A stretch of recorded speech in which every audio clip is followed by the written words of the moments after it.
नमस्कार, मी पंजाब तक हवामान अभ्यासक मुक्काम पोस्ट गोगली धामणगाव तालुका शिंदे जिल्हा परभणी. मी आहे परभणी गंगाखेड रोडवर. आणि बघा, आमच्या गंगाखेड भागामध्ये इतका पाऊस झाला आहे आणि शेतकऱ्याचं आतोनात नुकसान झालं आहे, पण याकडे कोणी लक्ष द्यायला तयार नाही.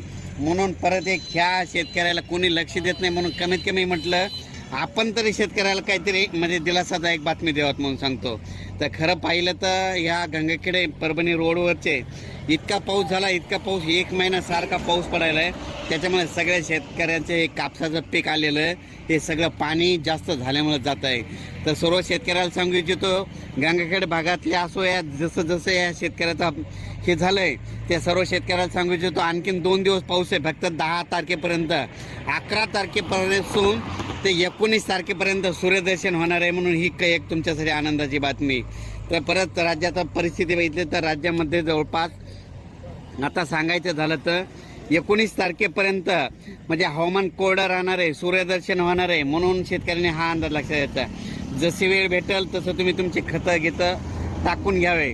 आणि परत सांगतो की हा पाऊस फक्त नाशिक, इगतपुरी, धुळे, जळगाव, त्याच्यानंतर जळगाव जामोद, त्याच्यानंतर बुलढाणा, अमरावती, अकोला, अकोट, चांदूरबाजार आणि नागपूर या पट्ट्यामध्ये मात्र थोडा पाऊस चालू राहणार आहे. म्हणून हा अंदाज लक्षात घ्यायचा. पण राज्यामध्ये मराठवाड्यामध्ये मात्र 11 ऑगस्टपासून ते 19 ऑगस्टपर्यंत चांगलं कडक सूर्यदर्शन होणार आहे. म्हणून शेतकऱ्यांनी हा अंदाज लक्षात घ्यायचा. त्याच्यानंतर सर्व शेतकऱ्याला सांगू इच्छितो, त्याच्यानंतर सूर्यदर्शन पश्चिम महाराष्ट्रात देखील होणार आहे, मराठवाड्यात देखील होणार आहे. म्हणून हा अंदाज म्हणजे सूर्यदर्शन कोणत्या कोणत्या जिल्ह्यात होणार आहे ते एक तुम्हाला सांगतो.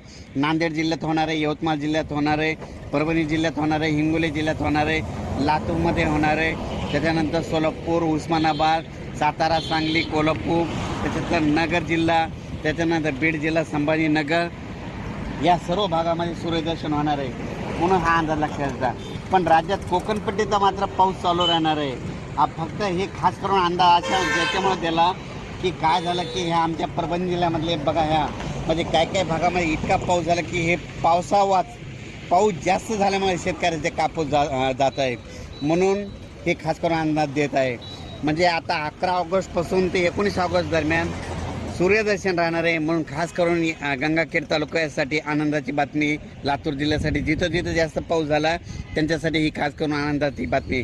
अचानक वातावरणात बदल झाला तर लगेच एक मेसेज दिला जाईल.